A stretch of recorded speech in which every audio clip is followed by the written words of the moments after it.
ਵਾਹਿਗੁਰੂ ਜੀ ਕਾ ਖਾਲਸਾ श्री वाहिगुरु जी की फतेह। जन्म साखी 10 गुरुओं की सूरज प्रकाश ग्रंथ साखी गुरु नानक पातशाह की। ईरान, तुर्किस्तान और काबल जाना। बगदाद से चलकर गुरुजी ईरान देश के तहरान शाह में आए। यहाँ के राजा को भक्ति मार्ग का उपदेश देकर लोगों पर जुल्म करने से उन्हें हटाया। तदुपरांत रूस देश के इलाके में शहर ताशकंद, समरकंद और बुखारा आदि शहरों के लोगों को नामदान और जीवों पर दया करने का उपदेश देते हुए काबल शहर में लुंडे दरिया के पार एक पहाड़ी पर आ बैठे। धन गुरु नानक। यहाँ गुरु जी की याद में गुरुद्वारा बना हुआ है और एक चश्मा गुरु जी के नाम से प्रसिद्ध है। धन गुरु नानक। 9 चंदे रविवार को यह मेला लगता है और कड़ा प्रसाद की देग बांटी जाती है। यहाँ गुरुजी ने एक पठान को उपदेश दिया था कि पढ़ा लिखा व्यक्ति वह है जिसके हृदय के अंदर प्रभु नाम का आवास है, क्योंकि विद्या का आभूषण प्रभु नाम है।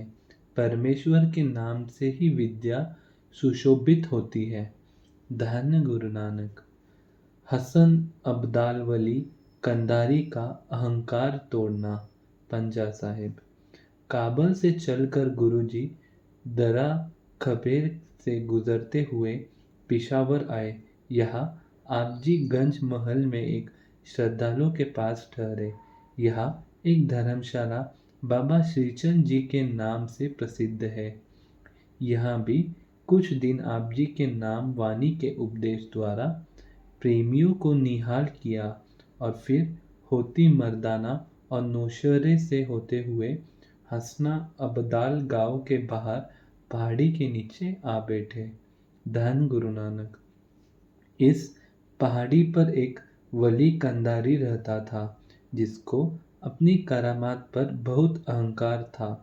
इसके पास ही पहाड़ी पर एक पानी का चश्मा निकलता था। गुरुजी ने इसका अहंकार तोड़ने के लिए मर्दाना को इस पहाड़ी पर चश्मे से पानी लेने के लिए भेजा। धन गुरु नानक। पहाड़ी पर पहुंचकर मर्दाना ने बहुती मिन्नतें की, मगर वली कंधार ने कहा कि यदि आपका पीर शक्तिशाली है तो वह आप अपना नया चश्मा निकालकर तुझे पानी दे दे। धन गुरु नानक।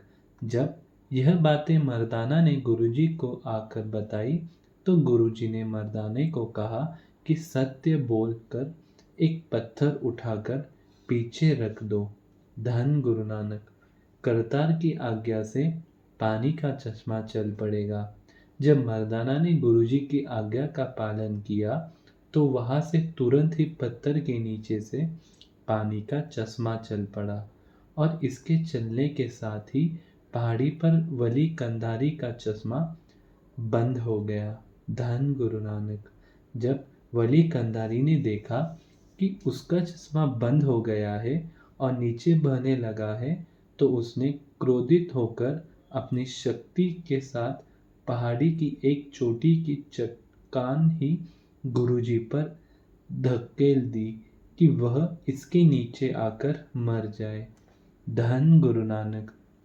मगर उसको लुढ़कती हुई देखकर गुरुजी ने अपने हाथ के पंजे से रोक लिया।